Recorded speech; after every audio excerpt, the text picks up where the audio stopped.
What is going on, Warrior Soul Nation? This is Chris Albert Palmatessa, and I am here with my brother Albert Carrasco. We are coming at you. Today is Friday, October 28th. We got a lot of things cooking. We're going to talk to you a little bit about those. Couple of things before we get into our conversation. If you're not subscribed to the Warrior Soul podcast, please do. You can get us on iTunes, Stitcher, Google Play, and all the major podcasting apps. You can also find us on YouTube. We've got a YouTube channel that is called the Warrior Soul Agoji. You could find us up there. And if you're not following us on Instagram, follow us at Warrior Soul Agoji. That's Warrior Soul Agoge. And with that, let's get into the conversation. What is up, Albert? How are you doing today? I am having a really good day. Very Nice, man. productive. You got a really good smile on your face, good energy coming off of you. Thanks, man. I try to focus on that. Obviously, I give myself the space and time to feel whatever's going on, but for the most part, the rest of my day, I got to be on, like I got stuff to do. Yeah. So let's get it handled. We all do, man, but it's good when you can acknowledge that and feel yourself in the moment, enjoying life, um we wanted to get into a few different things today. We've had this kind of message, I think, from the beginning of Warrior Soul, and just to give you guys a little bit of history, like I started this podcast and Warrior Soul with Albert, after I'd gone through a whole bunch of different things. I um was living out of my car for a little bit. I was going through kind of like what I call my broken period. I had a marriage that failed really badly. I had a business that failed really badly. But I kept kind of relying on having been through a lot already to get me through those things. Having served in the Marine Corps, having gone through hard things. I think when you go through things like that, it preps you for the things you're going to face in life. But one of the things that we've been trying to convey here on the show, what comes down to this statement: fear is a liar, death comes to us all. And it's kind of a recognition of sorts. Whether we like it or not, every single one of us is here temporarily. So that means you're going to die someday, right? And that's not necessarily a bad thing, right? Because what it means is that whatever you're going through right now, whether it's painful, if it's difficult, it's not going to last forever. But the other aspect of it is this: that means that life is something to be cherished, right? Because we only get to be here for a little bit, so that means any minute you're not doing something that's fulfilling you, that's helping you, that's um you know making you that's fulfilling a purpose in your mind, that's something that you're losing. And I think it also means that you don't have anything to really lose by taking a risk and actually going after your dreams and going after the life you want. So we want to dive into this a little bit deeper today. And Albert, what have you, I mean, you've been with me from the beginning. We created that shirt originally together, and we're working on new iterations of it now. What's your take on that statement? Well, first of all, the very first time that you showed me that slogan, I really liked it. And I really liked it because I have understood death for a really long time. Um, Actually, in a funny way, I think The Lion King is the first way that we're taught about death as a society, because it's like, oh my God, his what is Simba's dad dies? Like, what does that mean? And then like Disney does a really soft way of introducing that concept. But for me, my first friend that was killed because of gang violence was when I was in fifth grade. And back then, I thought that was normal. Now, in my 30s, obviously, I know it's not normal. Kids shouldn't be getting shot because of gang violence. Like, 10 years old, come on. And so, I've seen death in a lot of different ways throughout life. And So when you gave that to me, it was really like, okay, I do believe that, but what does it really mean? And the way that we designed the design this time, I'm really happy with, and I'm really excited to put it out this weekend. So for those of you guys listening, that design is going to be available on the website this weekend. Um, and what comes to mind is how we think about death as a collective society. And I think that death is one of those things that we tend to fear because of the way that it is explained to us and the way that it is shown to us. Whereas, if we thought about death as like, if we accepted death, let's say from a young age, if we accepted that it is a gift to be here, it really is a gift to be here. So the time that we have, we need to make the best of it, because we know how the brain works and how patterns are developed and behaviors reflect those patterns in our brain. Then our behaviors as a collective would be very different if it was really, really in our core to make the best of our life. But because fear of death is something that we're taught from a young age, then a lot of our behaviors reflect fear. So that's why people hold back. And so I kind of want to pause there and see what you got to say before I go any deeper on my side.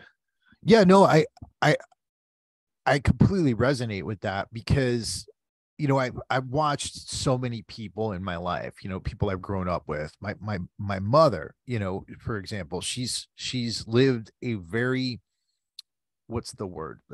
A very, you know, concentrated life on just survival, right? Just trying to put money on the table, try to put food on the table, trying to make money.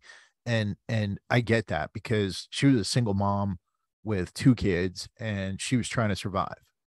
Um, but trying to get her to kind of see the beauty that's out there, the beauty of life, and really understand that the time she has here, it's precious. It's almost like trying to talk to somebody who's in the matrix, right? It's like trying to pull them out of that. And I think so many of us, we go through our day to day and it's just job, commute, come home, eat dinner, go to bed, come, and you're not really thinking about life. All you're thinking about is going through the motions to get to the next step so that you can eventually get to bed or eat something, and it's a tragedy in my mind that so many people go most of their lives like that, and I think one of the problems for veterans is they come out of the military is, in the military, yeah, you do have that mindset where you're going from thing to thing to thing, but it's also like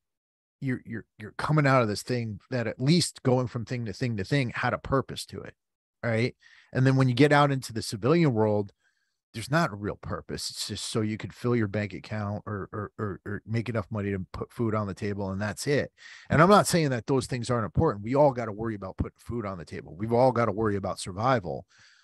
But in the midst of trying to survive, understanding that life is in fact a blessing and doing what we can to make the most out of it. And that's not necessarily, going out there and shaking the world. It means, being there for your loved ones and having those meaningful moments with them, taking a moment out of your day to talk to your significant other and see how his or her day went, and being there for him or her, in a way that a partner should be, being there for your kids in a way that a parent should be, and I, both of you and I, um we didn't have fathers in our lives or anything like that. Like we lacked a certain amount of that in our childhoods, and I think um, there's a lot of people out there, even though they've had kids and they love their kids, they're they're letting their childhoods pass them by as adults, and their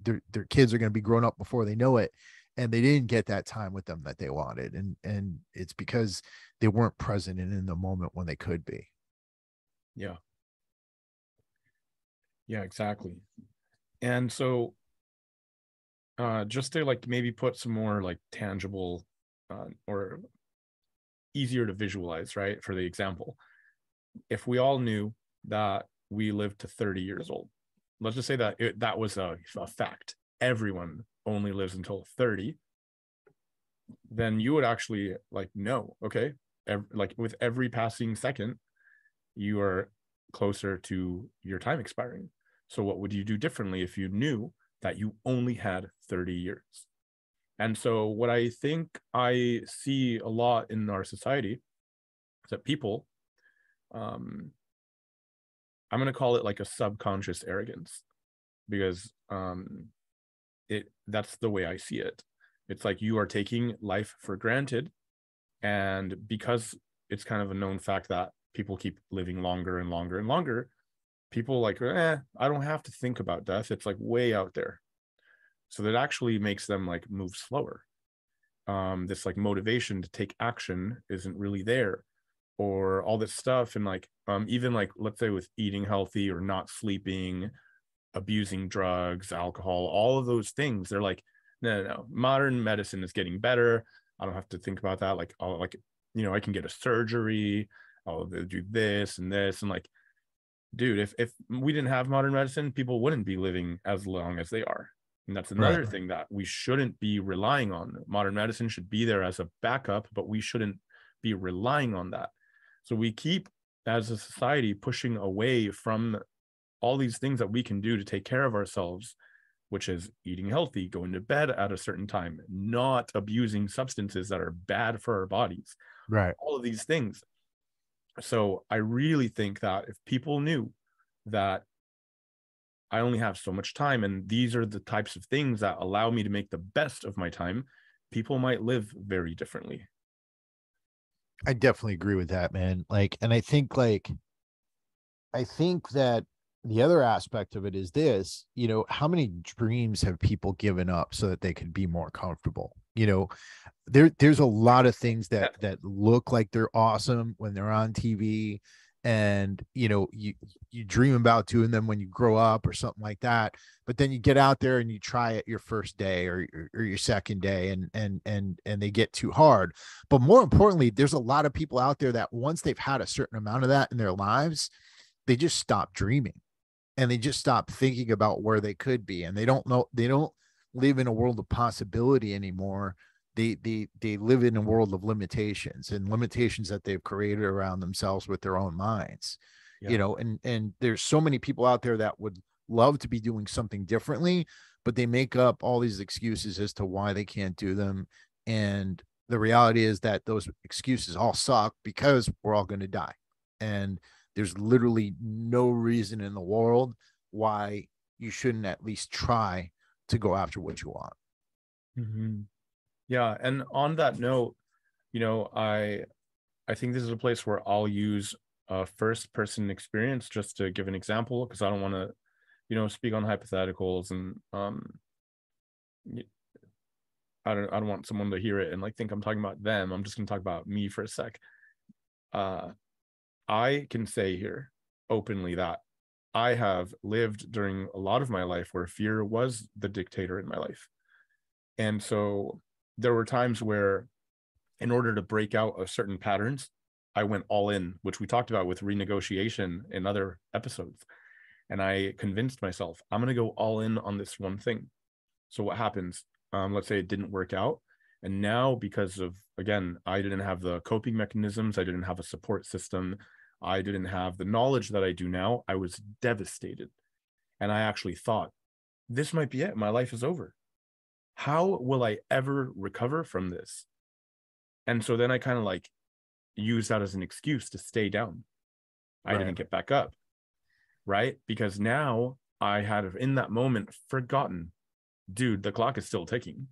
This Right. little thing happened, and I'm kind of milking this end of the world thing in my head, but it's not the end of the world. I can get myself back up and I can go all in on it again. So how much time do I need to feel bad about what just happened before I can get up and go again? And that's something that becomes very important to me now. And like I said at the beginning of this podcast, I haven't said this to anybody, much less publicly. This is about to be said publicly. every morning I have to give myself space to feel sad about the things that I have been through and the things that have happened to me, because it is me honoring what I have been through and the pain and suffering that has happened to me. And I actually sit down and I'm just like in that and I feel it. And then I'm like, okay, this is enough. Like I just kind of intuitively know, good. Now, when I get up, I'm getting up for real and I'm going after my day because like I said, I got stuff to do and I'm going to do it. And I have a purpose. And then the rest of my day is awesome. Instead of like that stuff that will like subconsciously creep in throughout the day, my day is so much more productive because I give that space in the morning. Something new, by the way. I've only been doing it for a few months. And that like it's another way where like I don't know. I like we've talked about this. I'm not scared. I don't feel really scared anymore. I'm excited. I'm excited to do stuff. Right. And it's even crazy to say that out loud because that's new. Like let's say when I was even in the Marine Corps, I was figuring some stuff out still. And even though I was high performance, I was ridden by fear. I just didn't want anyone to see it. So that fear would manifest other places. Yeah. Yeah. No, absolutely. And what you said there is really important because I think that we live in a society where everybody expects to be happy all the time. If not happy, they expect to be comfortable at least, right? And maybe that doesn't include happiness. Maybe it just includes a state of mindlessness. And I feel like whenever we feel sadness or whenever we feel anything uncomfortable, what society does is they say, oh, hey, take this pill, or oh, hey, take this drug to make you feel better, or oh, hey, you don't have to go do that. It's too difficult. Just sit here and watch Netflix all night. And I think that um the problem with that is that all these things, they look good to us in our minds, right? Like, oh, I don't have to feel that pain. Oh, I don't have to feel that discomfort. Oh, I don't have to feel sad.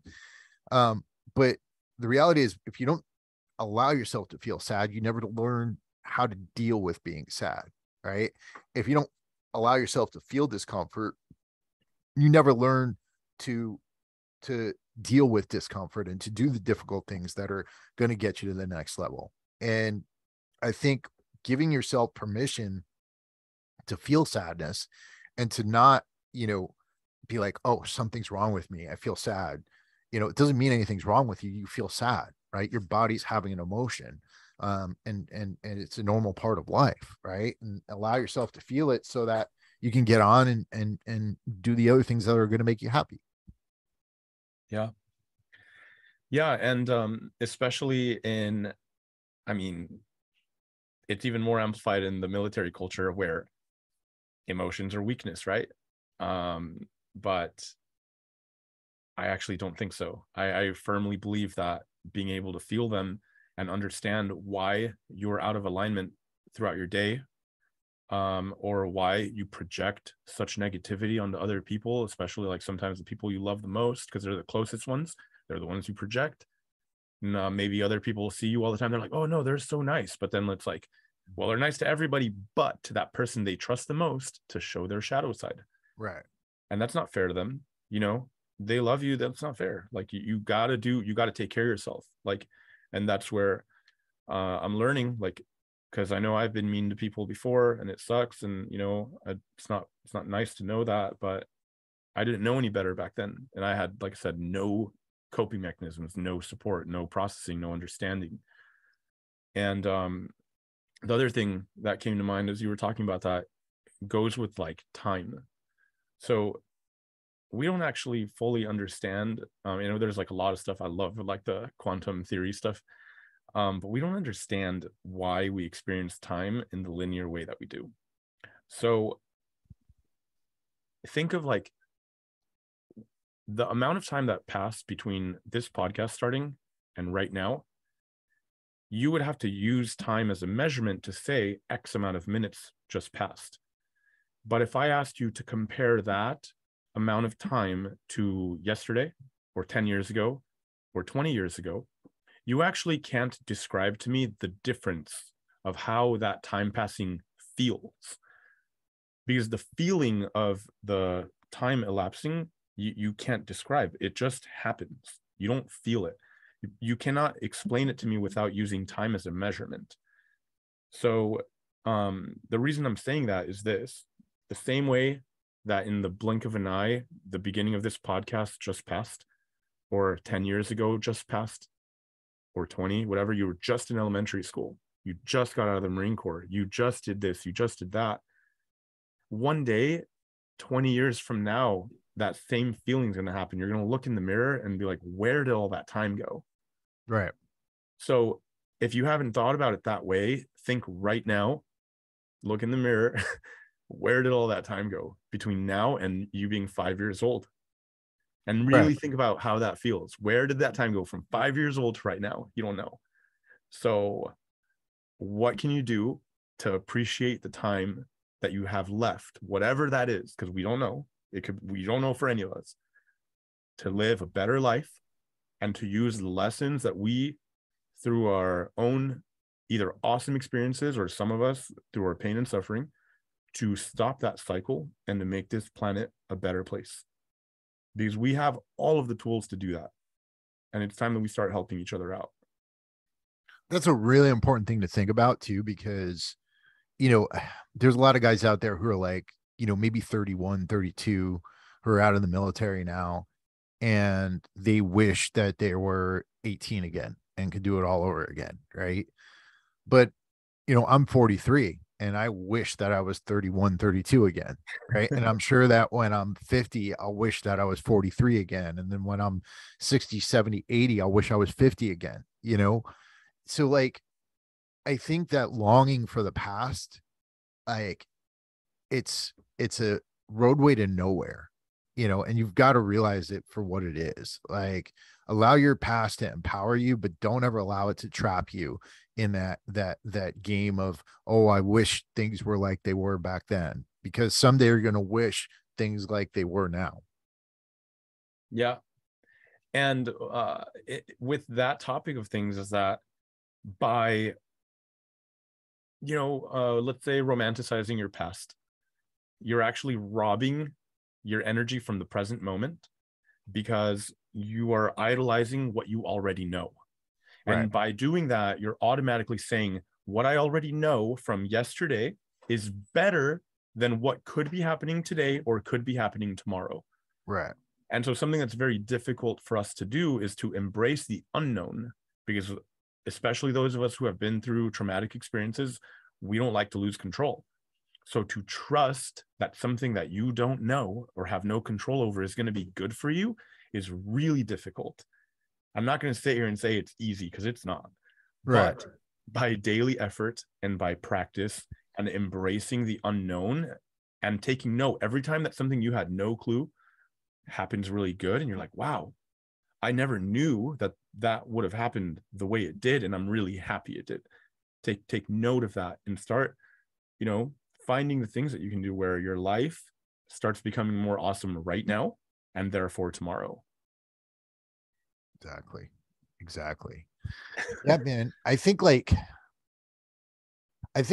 part of it too is like, you know, you get home at the end of a day of work, right? And your day is still heavy on your mind, and all you want to do is turn that brain off, you know, and I think for some people it's like trying to find that energy to be present and in the moment. It's really difficult. How do you overcome that? Like when you're coming home from a long day and you've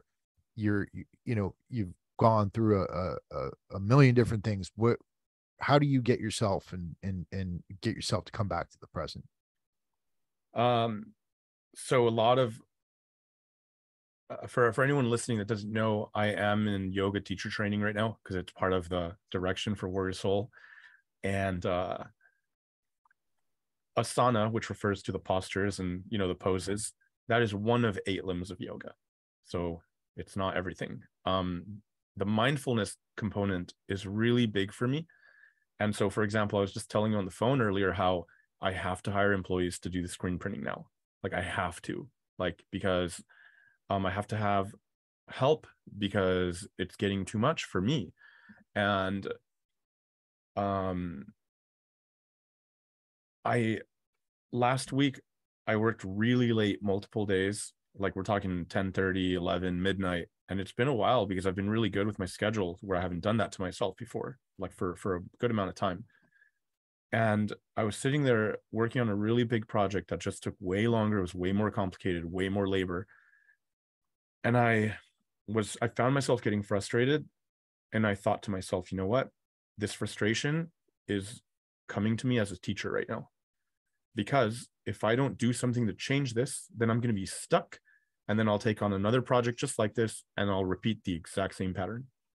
What this means to me is that I have to really feel this frustration and understand that this is why I have to change it. Right. What am I going to do to change it? Because if it happens again, now I welcomed it again. If I Yeah. take no steps to change it, then I'm just going to be like, oh, this stuff is happening to me. I have no control. Well, actually, Right. I do got some control. So I really just allow to feel whatever it is that's happening. What is it telling me? How is it going against my truth? Mm-hmm. Because the truth is, I want to be happy and love what I'm doing all the time. And if anything is robbing me from that feeling, then it's telling me you're not in alignment with your highest vision of happiness. Right. So what do I got to do to change it? And what can I do? And what's realistic? And if I have to go through this like hard thing for a few more months or whatever, like some people are in jobs, they can't leave right away, this and this, then at least start making a plan. Right. What can you change?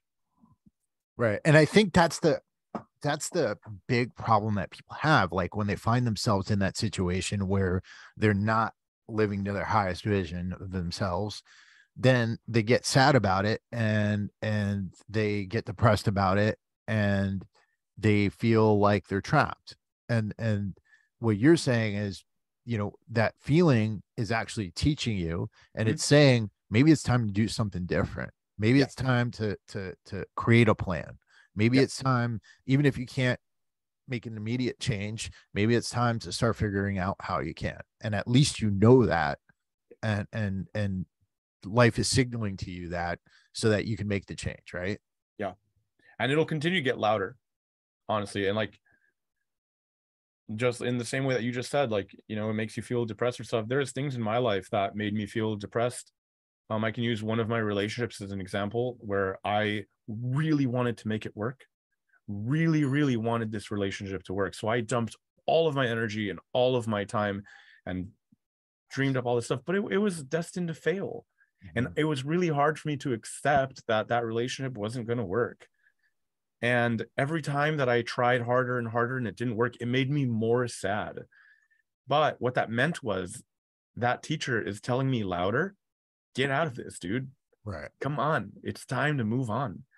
And in the moment, like I said, wrong coping mechanisms, no support, whatever, whatever. At the time, I wasn't open. I wouldn't have given you a call to be like, Chris, I'm really fucked up over this. Like, can you walk me through it? Can you help me understand? Now, if something's really crazy, I'll give you a call, bro. But like back then, I wasn't talking to anybody. I was just like in here. I didn't want anyone to know that there was even the possibility that I was going through a hard time. Right. So those teachers get louder. So anyone listening, you will know exactly what I'm talking about. Whatever you're going through, that's getting louder. So what can you do about it? What can you do to make your life easier? Even that, you already have ideas.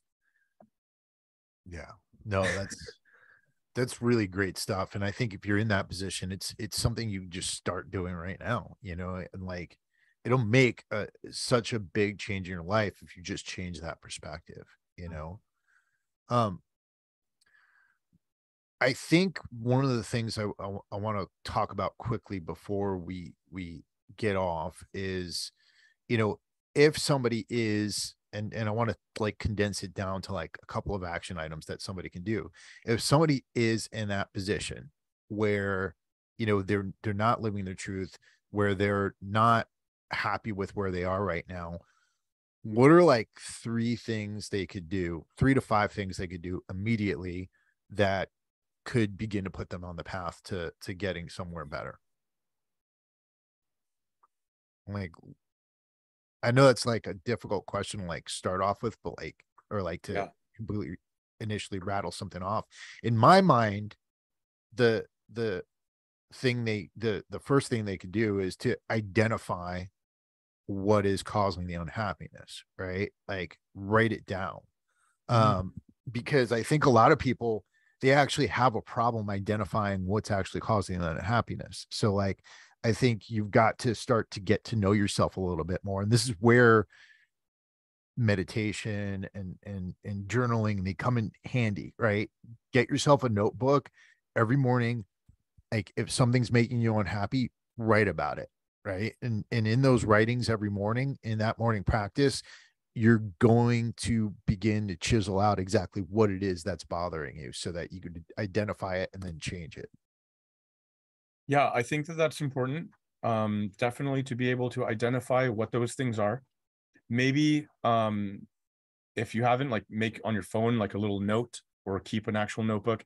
And every time that you get angry or you get sad or something, you feel an emotion that you know isn't in alignment with you being happy, write it down and figure out, wow, this stuff is making me unhappy. If it's like a friend or this, notice like even the people you talk to, the activities that you do, how do you feel? How do things and people make you feel? Very important. The other one actually that I think is really important is to don't make really intense, drastic changes right away, because some things are salvageable and some things can be worked out. And it's not worth just like, I know it's impulsive sometimes, and like, especially me back in the day, would be like, tear it all down. I'm out, gonna go. And then it's like, I would calm down and get out of that energy and be like, wait, maybe I didn't have to destroy everything as quickly Right. as I did. And you'd be surprised. It, I'll throw out like some of my friends as an example. I'm really blessed to have the friends that I've had in my life. I mean, I even said this to you and Ricky the other day. Like, dude, I've been such a wild card for so much of my life that I'm surprised you guys put up with me.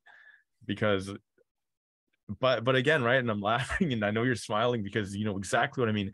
The idea in my head that you guys wouldn't have been there for me, or that you guys wouldn't have understood or had compassion for me, that was all in here. That was all in my head All right. because I was so afraid to say it. So for anyone listening, if you feel like people might not be on your side or might not care or this, that might not be true. People might be like, dude, I really want to be there for you, but you won't even show me how.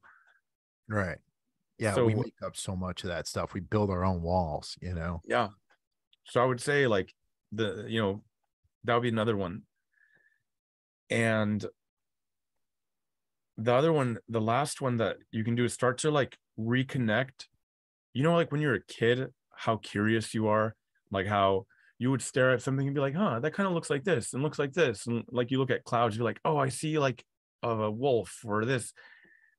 Start getting curious again and Right. reconnect with that and start to think of the possibilities of where your life can go. Where if you, one, remember that you're going to die one day, and two, weren't so afraid, what would you do?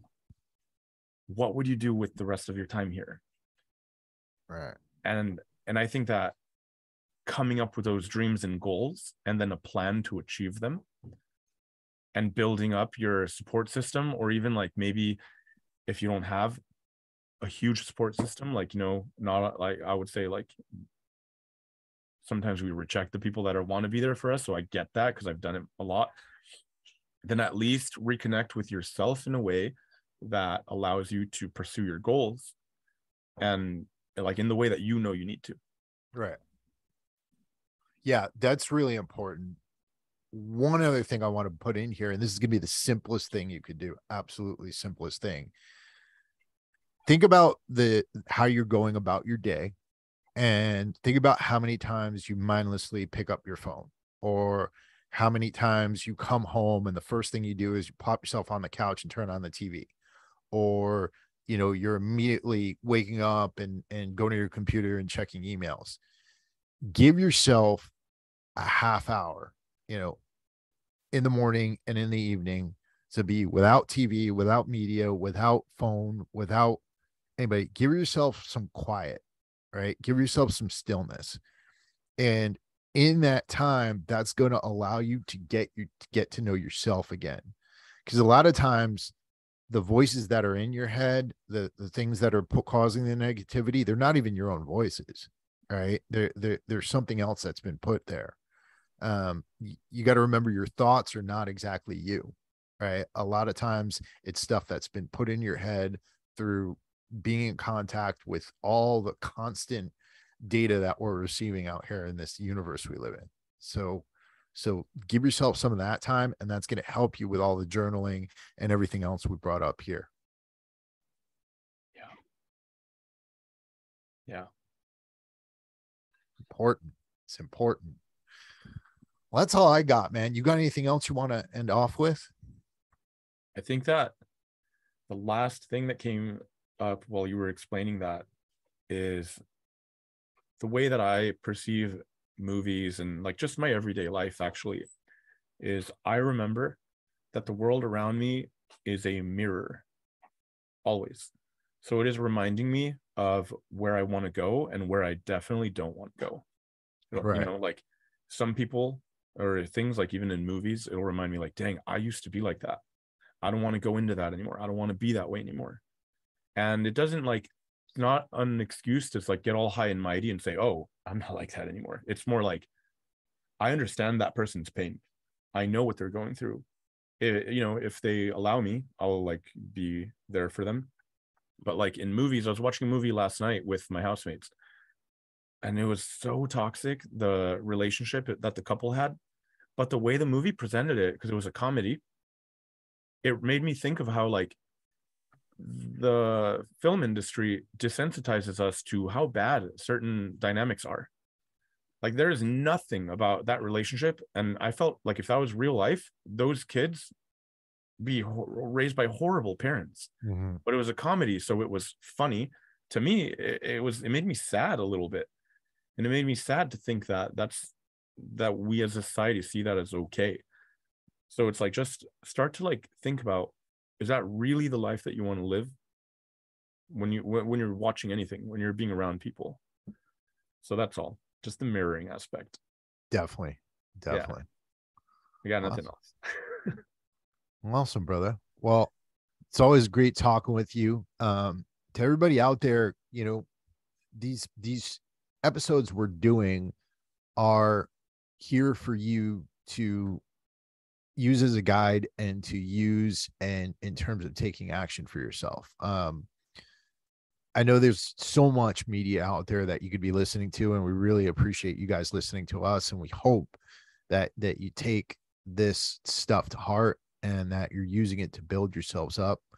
If you want to learn more about Warrior Soul, you can check out, like I said, all of our social media, Warrior Soul Goji, other episodes of the Warrior Soul podcast, the Warrior Soul Goji YouTube channel. We've also got our site. We've got our gear up at warriorsoul.shop. So definitely check this stuff out. And we'll be back at you next week with some more awesome content. It's Chris Albert Palmatessa and Albert Carrasco. We love you all, and we are out. Bye.